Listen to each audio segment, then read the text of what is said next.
नमस्कार, मी तेजल चौकेकर खोत. भाग्य परिवर्तन या विशेष कार्यक्रमात तुम्हा सगळ्यांचं मनापासून स्वागत करते. बऱ्याच जणांना पटकन राग येतो आणि तो राग कंट्रोल देखील करणं काहींना फार अवघड देखील जातं. तर यावर काय उपाय असेल ते आपण ज्योतिषशास्त्राच्या मदतीनं जाणून घेणार आहोत.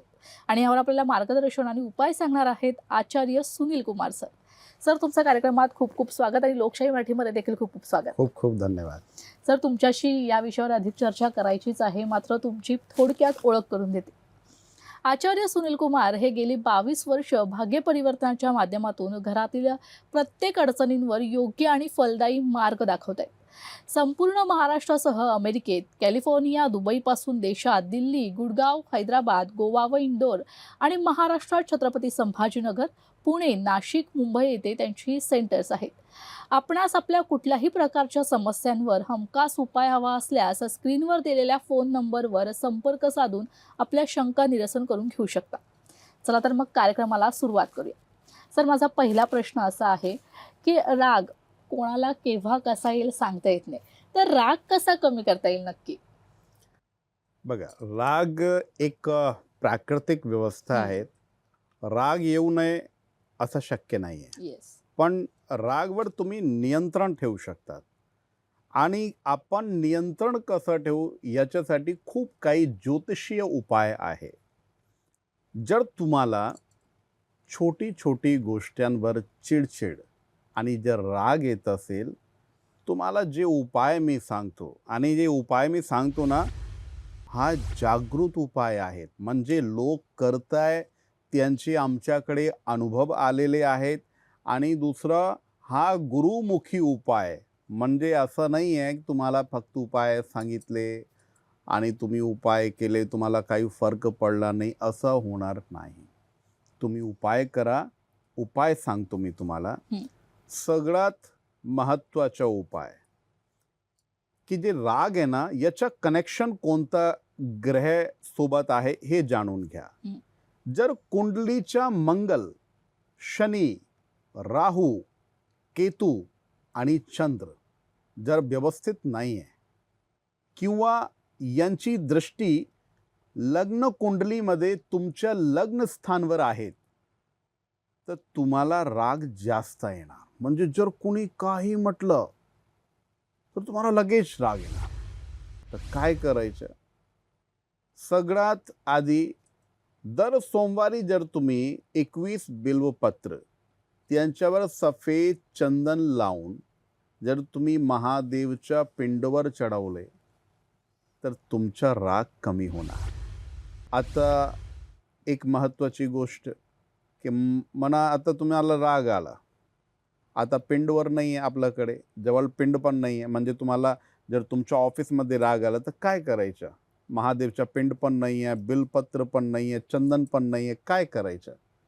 तर त्यासाठी तुम्ही एकदम लांब श्वास घ्यायचा तुम्हाला सगळ्यात आधी.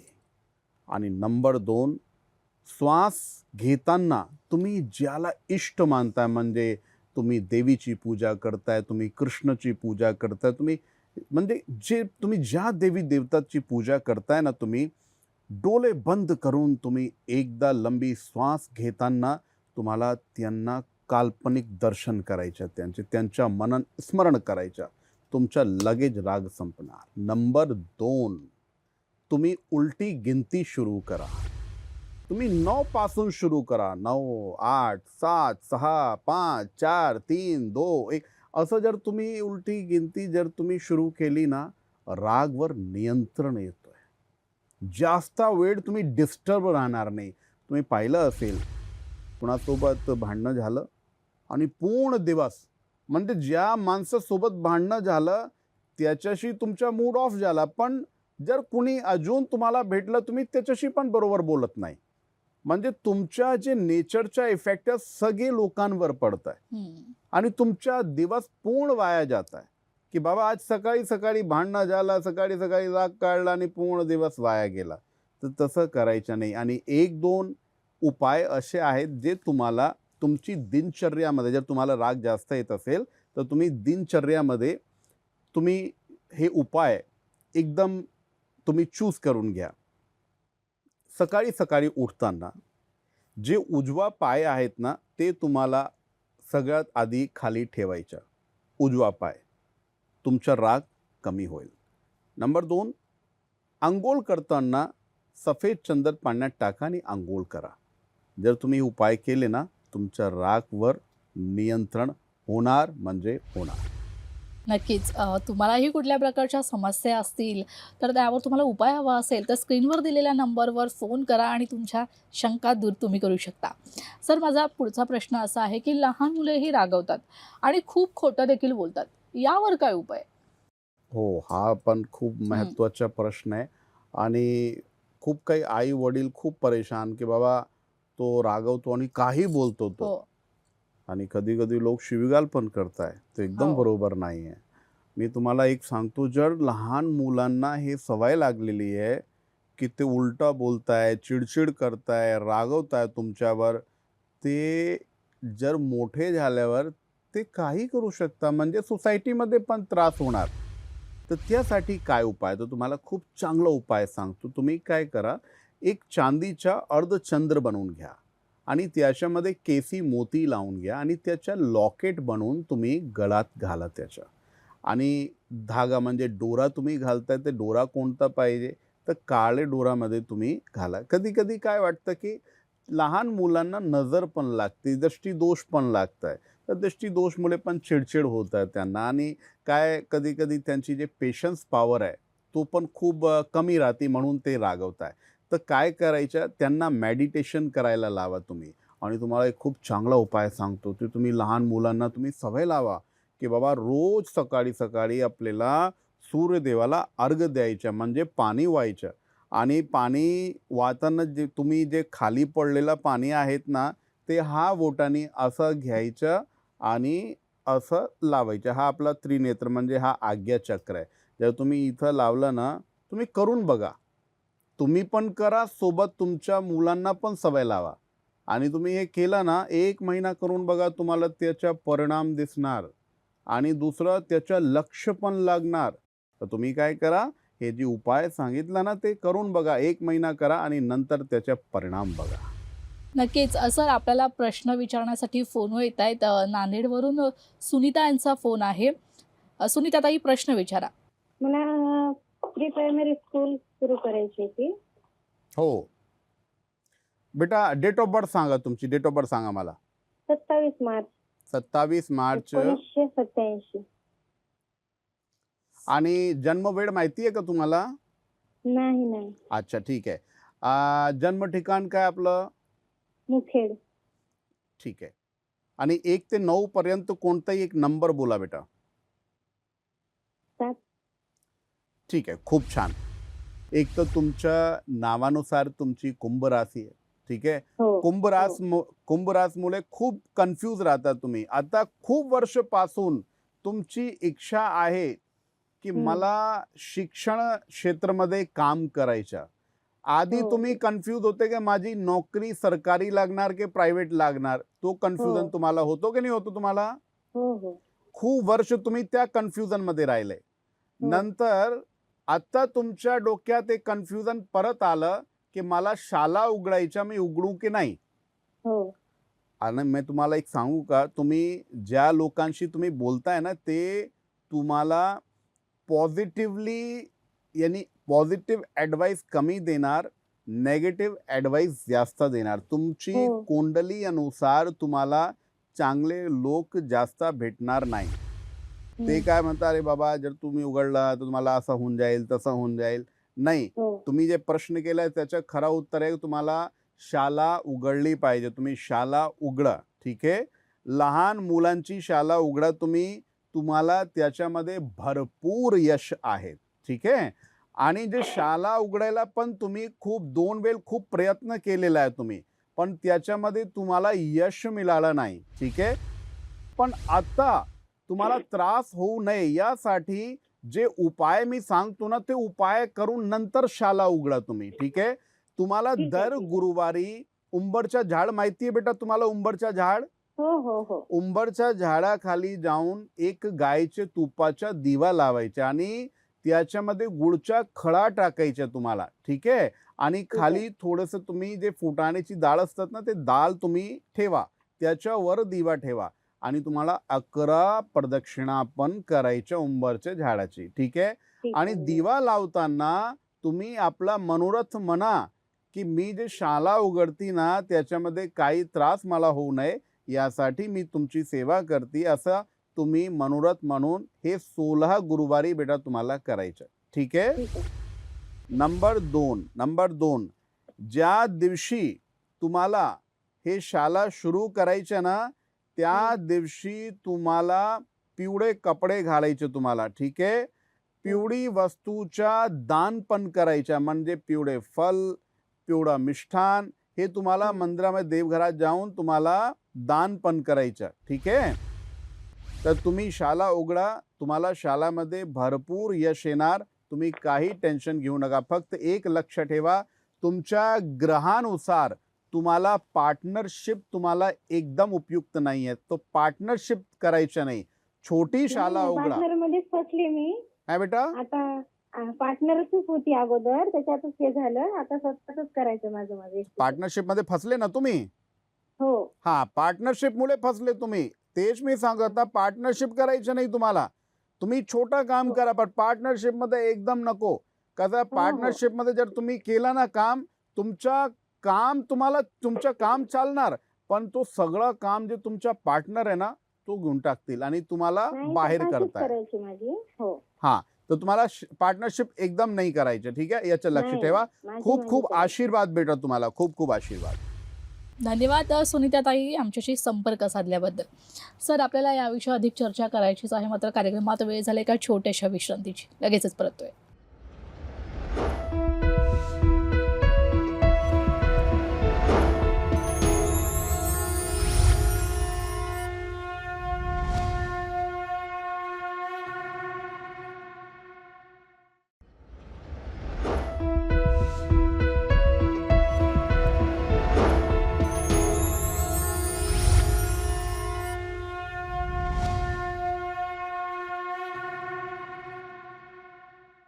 ब्रेकनंतर तुम्हा सगळ्यांचं पुन्हा एकदा स्वागत करते. आपल्यासोबत आहेत आचार्य सुनील कुमार सर. सर, माझा पुढचा प्रश्न असा आहे की कधी कधी आपण अस्वस्थ होतो, आपल्याला समजत नाही नक्की काय करायचं आहे, घरी राहावंसं वाटत नाही, कोणाशी बोलावंसं वाटत नाही. अशा वेळेला काय करायचं, असं का होतं?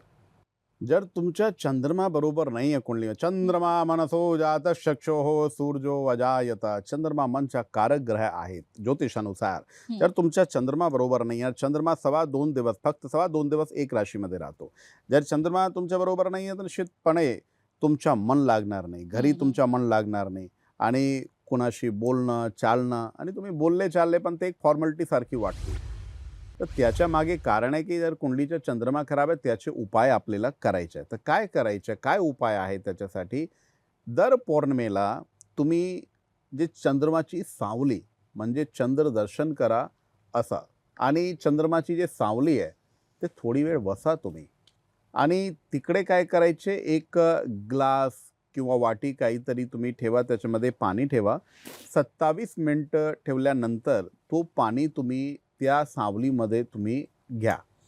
जर तुम्ही असं केलं ना, आणि तुम्ही जास्तानी 3 पौर्णिमा तुम्ही करून बघा, तुमचा चंद्रमा पण स्ट्रॉंग होणार, आणि जे तुम्हाला चिडचिड आणि कुणाशी म्हणजे तुम्हाला बोलायला वाटत नाही, ते तुमच्यासोबत यासारखं काही होणार नाहीत. नंबर 2, दर पौर्णिमेला आणि सोमवारी तुम्ही तांदूळ दान करा.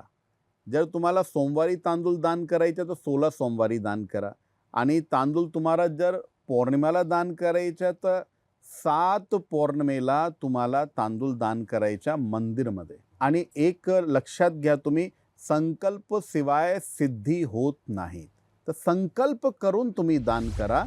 नक्कीच. सर, मला पुढे असं विचारायचं आहे की आपल्याला आपले स्वप्न पूर्ण करायचे असतात, त्यासाठी आपण सतत प्रयत्न देखील करत असतो, मेहनत देखील करत असतो, त्या स्वप्नांच्या मागे हात धुवून लागत देखील असतो. मग नेमकं करायचं काय त्यावेळेस? कधी कधी खूप काही लोक स्वप्न बघताय, पण त्यांचे स्वप्न पूर्ण होत नाही, जे तुम्ही प्रश्न विचारला. मोठे स्वप्न हा देवांची कृपा मुले लोक बघताय. आजकाल बघा तुम्ही, खूप काही लोकांना काय सवय झालेली आहे, ते फक्त उठताय, जेवण करताय आणि जे काही त्यांचं काम थोडंफार ते करताय आणि झोपून जातात, तेच सवय झालेली आहे. म्हणजे त्याच्याशिवाय त्यांची बाहेर काही दुनिया नाही आहे.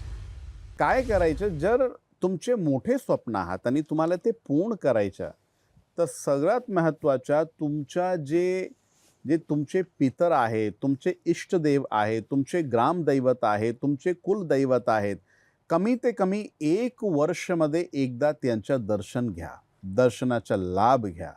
नंबर 2, तुम्हाला जर कधी झोपताना स्वप्न पडला की बाबा तुम्हाला खूप पैसे मिळाले, कधी स्वप्न पडला की तुम्ही जे खूप वर्षपासून स्वप्न बघत होते मला हे बनायचे आणि तुम्ही स्वप्नामध्ये तुम्ही पाहिला की ते तुमच्या सगळं झाला, तर काय करायचं? आता तुम्ही जसं उठले तर काहीच नाही आहे, म्हणजे तो फक्त स्वप्न होतं, तर तुमचं मन खूप उदास होऊन जातं. तर काय करायचं, तो स्वप्न तुम्ही गौमाताला म्हणजे गौशालामध्ये जाऊन गौमाताला तुम्ही ते स्वप्न सांगा की हे महामाई, मी आज रात्री हे स्वप्न पाहिला आणि माझा हे स्वप्न लगेच पूर्ण होऊ द्या. तर तुमचं स्वप्न पूर्ण होणार. नक्कीच सर, आपल्याला पुढचा फोन आलेला आहे चंद्रकांत यांचा. चंद्रकांत, तुमचा स्वागत आहे लोकशाहीमध्ये. प्रश्न विचारा. तुमची जन्मतारीख सांगा बेटा. जन्म 16/3/2000. 16/3/2000. 2000. अच्छा. आणि जन्म वेळ काय बेटा? जन्म वेळ सकाळी 5-5:30 दरम्यान. आणि जन्म ठिकाण बेटा कोणतं आपलं? येडूद. परत बोला. येडूद. अच्छा, ठीक आहे. सगळ्यात मोठा प्रश्न बेटा की तुमचा कोणताही काम सहजपणे होत नाही. तुम्ही खूप प्रयत्न करताय, खूप यत्न करताय, पण तुमच्या सहजपणे कोणताही काम होत नाही. नंबर 2, घरात पितृदोषचे खूप फार म्हणजे भयंकर लक्षणं आहेत. पितृ शांत नाही आहे. तर मला तुम्ही एक सांगा की घरात कुणी वारलेला आहे का बेटा? आचार्य गुरुजी तर आमचे वडीलच वारले. वडील वारले. कधी वारले बेटा? प्रयाग अमावस्या दिवशी. आणि जेव्हापासून ते वारले ना, तेव्हापासून तुम्ही खूप प्रयत्न करताय, यत्न करताय, पण तुम्हाला सफलता, सक्सेस भेटत नाही कामामध्ये, है ना? हा गुरुजी. तर तुम्ही सगळ्यात महत्त्वाच्या जे विषय आहेत ते तुम्ही लक्ष द्या. तुम्ही तुमच्या जे स्थान आहे ना, जिथं आहे तुम्ही ते स्थान परिवर्तन करा सगळ्यात आधी. नंबर 2, पितृदोषासाठी तुम्हाला शांती जेव्हा करायचं तेव्हा करा, पण तोपर्यंत तुम्ही दर अमावस्येला पिंपलाच्या झाडाखाली जाऊन एक पितरांच्या नाव स्मरण करून पितरांसाठी एक दिवा लावायचं तुम्हाला. ठीक आहे? नंबर 2, त्या दिवामध्ये तुम्ही काळे तेल टाका आणि मोरीचे तेलाचा दिवा लावा तुम्ही. ठीक आहे? तुपाचा नको. हां, हो. दर अमावस्येला करायच्या. नंबर 2, तुम्ही जेव्हा घरातून बाहेर पडताय म्हणजे कामासाठी, तेव्हा आपले पितरांच्या नाव स्मरण करून त्यांना प्रणाम करून मग तुम्ही बाहेर निघा. आणि नंबर 3, काय करायचं तुम्हाला, दर सोमवारी तुम्ही महादेवच्या मंदिरमध्ये जाऊन एक गायचे तुपाचा आणि त्याच्यामध्ये थोडासा भीमसेन कपूर तुम्हाला टाकायचा. 16 सोमवार ते तुम्ही दिवा पण लावा. तर त्याच्यामुळे तुम्हाला कार्यसिद्धी होईल. म्हणजे तुम्ही जे तुम्हाला काम करायचं, तुम्ही खूप मोठे स्वप्न बघताय, ते स्वप्न पूर्ण होणार तुमचे. ठीक आहे बेटा? हे तुम्ही करा आणि भविष्याचा उत्थान खूप लवकर होणार. तुम्हाला खूप खूप बेटा आशीर्वाद. धन्यवाद चंद्रकांत, संपर्क साधल्याबद्दल. सर, माझा पुढचा प्रश्न असा आहे की रात्री झोपल्यानंतर खूप वाईट स्वप्न लोकांना पडतात आणि लोक घाबरतात, पटकन उठतात घाबरून. यावर काय उपाय? हो, कधी कधी काय असतात की लोकांना एक सवय झालेली आहे ओव्हर थिंकिंग. ते लोक खूप ओव्हर थिंक करतात आणि जे आतापर्यंत जे झालेलं नाही आहे ना, म्हणजे जसं सगळं काही व्यवस्थित आहे, पण त्यांच्या मनात एक भीती आहे की बाबा हे राहणार की नाही राहणार.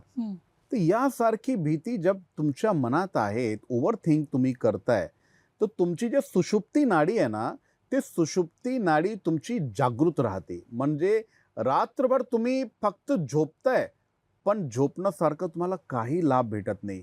झोपणं म्हणजे डीप स्लीप. डीप स्लीप जोपर्यंत नाही आहे ना, तोपर्यंत तुमचं मन, तुमचा जीव खूप घाबरणार आणि कधी-कधी एन्झायटी इश्यूज पण होणार. म्हणजे जर तुम्हाला एकदा झोप तुमची उघडली, तर परत तुम्हाला झोपच लागत नाही आणि तुम्हाला वाईट स्वप्न पडले, तुम्ही त्या स्वप्नाबद्दल अरे बाबा तो स्वप्न होतो. आणि कधी-कधी काय असतात, आपण जे वाईट स्वप्न जे बघताय ना, त्यांचा परिणाम कधी-कधी एकदम उलटा होतं. जसं तुम्हाला पडलं, की स्वप्नात तुम्ही वारले. अब याचा अर्थ काय? याचा अर्थ असा आहे, की तुमच्यावर काही कष्ट येणार होता आणि तो कष्ट गेला. म्हणजे तुमचं आयुष्य वाढलं, तुमची आयु वाढली. आणि आपण जर टेन्शन घेऊन बसले, अरे बाबा आपण स्वप्न पाहिला, की आपण रात्री वारलो, आता तर काय होणार, काय माहीत. असा तुम्ही हा व्यर्थ म्हणजे व्यर्थ चिंता करायच्या नाही, ओव्हर थिंकिंग करायच्या नाही. तुम्ही जे काही स्वप्न तुम्हाला वाईट किंवा काही चांगले स्वप्न पडले, ते तुम्ही तुलसी माताला सांगा, गौ माताला सांगा, तुमचं समाधान होऊन जाणार आहे. आणि नंबर 2 त्यासाठी जे मी आधी पण सांगितलं, मेडिटेशन करणं खूप गरजेचं आहे.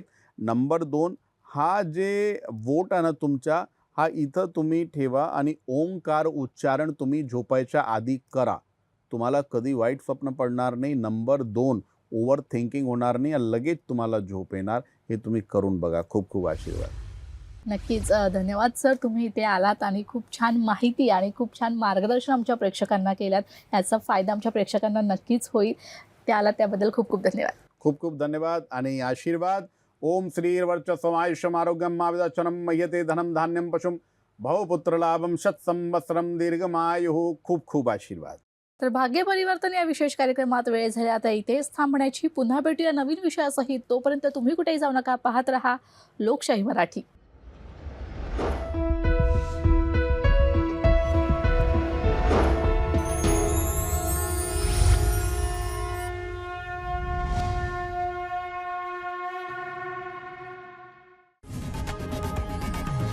लोकशाही मराठी ऐका, पहा, जागरूक रहा.